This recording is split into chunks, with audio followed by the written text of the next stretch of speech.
You found it. Your home for the best content on your favorite team, the Fighting Tigers of LSU.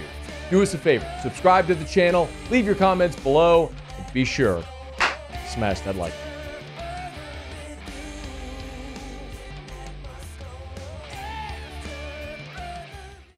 With LSU's loss on Sunday to USC, so much of the conversation has centered around what happened offensively with the Tigers.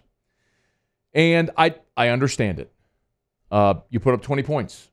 Most of us looked at this game and thought the offense would go, and that if the defense could just be good enough, you'd win the game. Well, the defense was plenty good enough.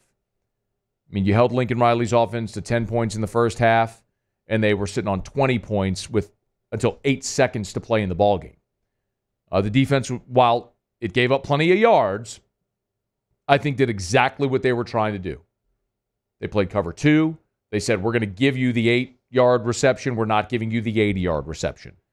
We're going to tackle, and they did by and large. They were good against the run, good enough. I know Miller Moss threw for 378, but that total is inconsequential. The defense made plays. Savion Jones came up with a couple of sacks. We saw you were really good against the run. You forced a couple of fumbles. You batted some balls into the air that just didn't fall your way.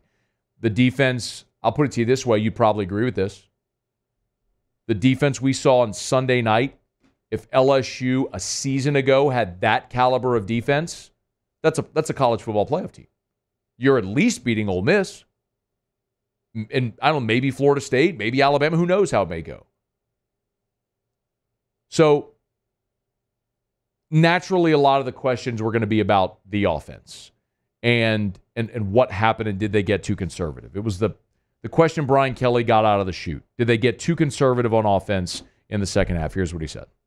We could look at, everything that we did when you don't win a football game and say, maybe we could have pushed the ball down the field. I think I made it clear that, Kyron Lacy is arguably our best offensive player, and he didn't get a touch. So, I think that that's clearly something that, Joe and I talked about, and he understands that. He's a smart guy. We need to get our best players the ball when it means the most. And so, we've got to be better there in making sure that our players get the ball. And if that means pushing it down the field, we got to push it down the field too.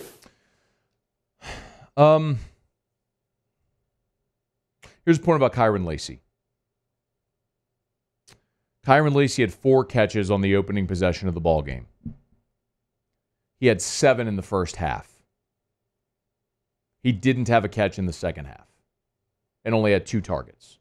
Now, the final offensive play that LSU had, they targeted Kyron Lacy. It was incomplete. And they ultimately kicked the field goal that tied the game at 20, and we know LSU would lose at that point. But it's hard for me to say that LSU offensively just got too conservative, because I don't believe that's the case.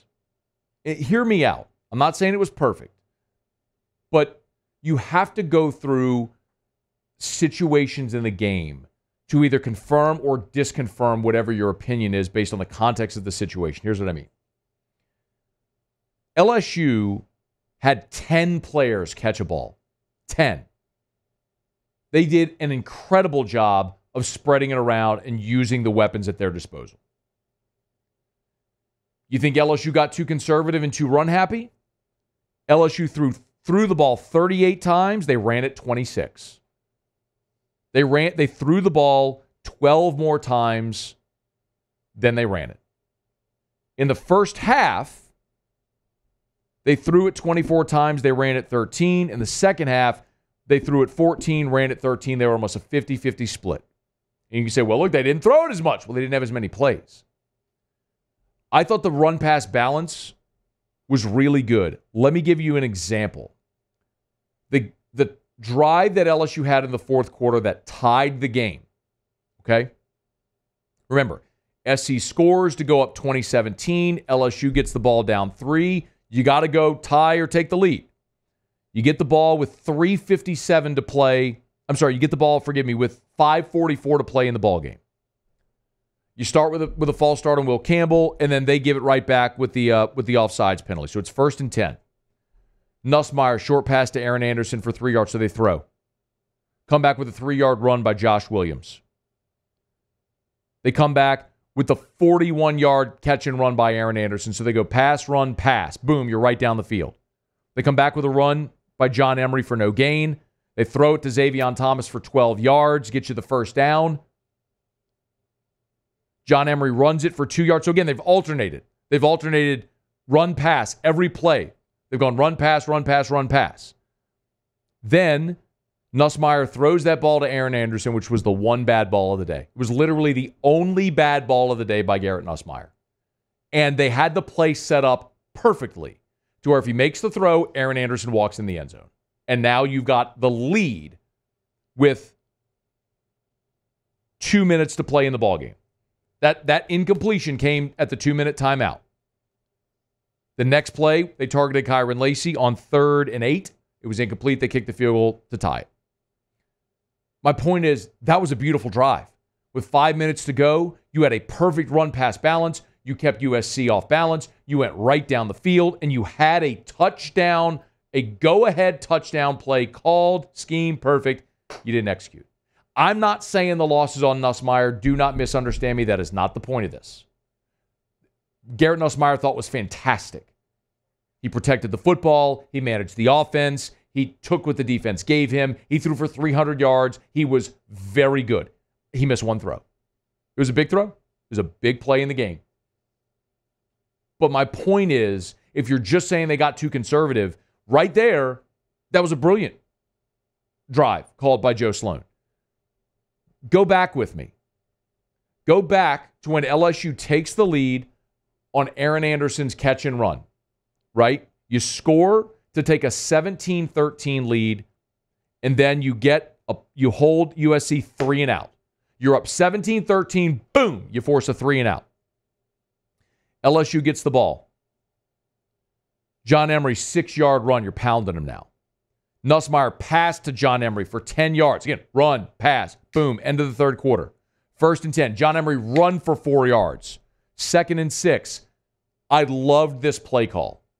2nd and 6. You've been pounding him with John Emery. Who comes onto the field for the first time? Trojans Green.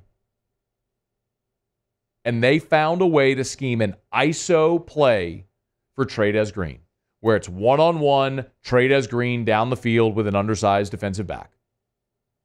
And SC called a great defensive play where they brought pressure. Nussmeier had to backpedal and just fire it downfield. Give him another second, and he's throwing a jump ball to Trojans Green, and I like my odds with that play. Again, that's a creative play call in the moment. That's not getting conservative on 2nd and 6. They're taking a shot there. Didn't work out. So it's 3rd and 6. Throw the short pass to Josh Williams where he was short of the sticks, and ultimately you had to punt. You hold them on downs. Again, so you had 2 possessions with the lead in the fourth quarter to try to build your lead. Put the game away. The pass to Trojans Green wasn't a conservative play call in that moment. You hold them on downs. Major Burns has the penalty, as we've talked about at this point.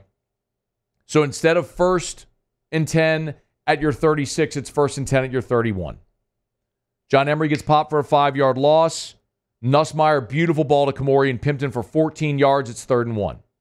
And this is the play that most LSU fans have talked about, because what I've heard is, well, you got behind that offensive line, you got to be able to get a yard. This great offensive line, you got to get a yard.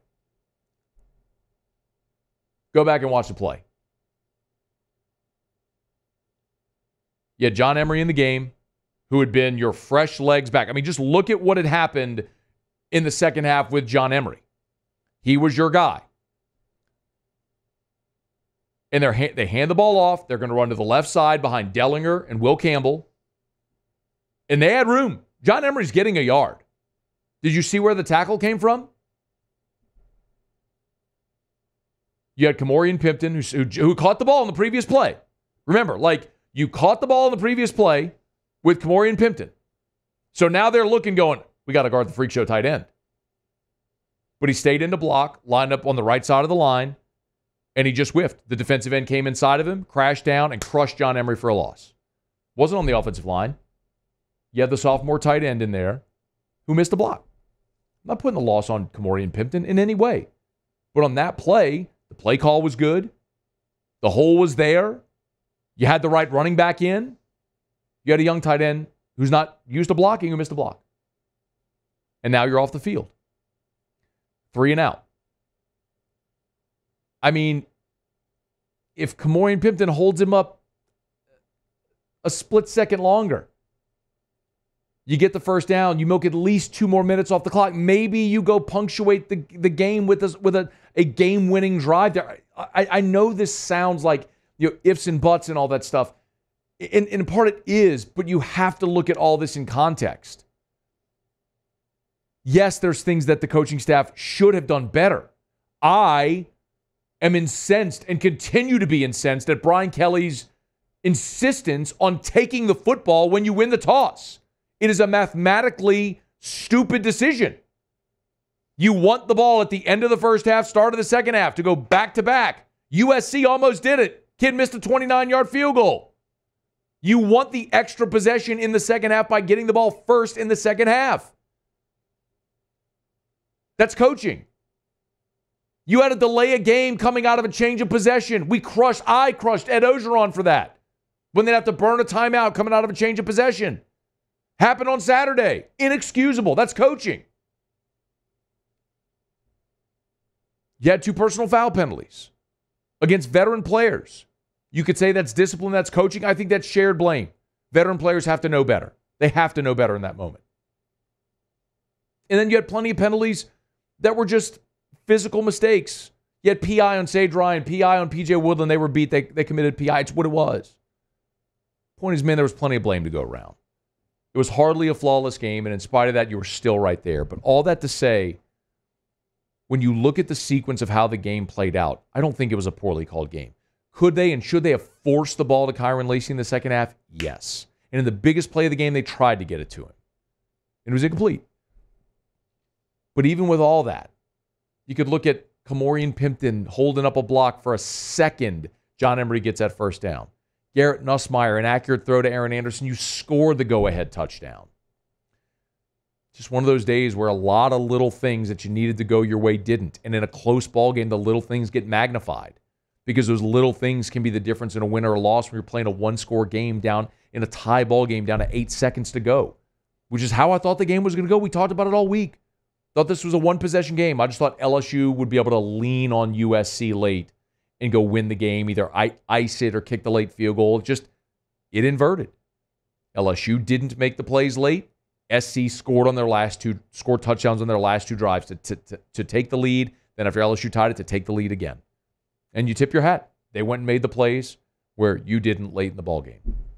And there's plenty of blame to go around for being in that situation on coaching, for not overcoming that situation with coaching and play calling and execution.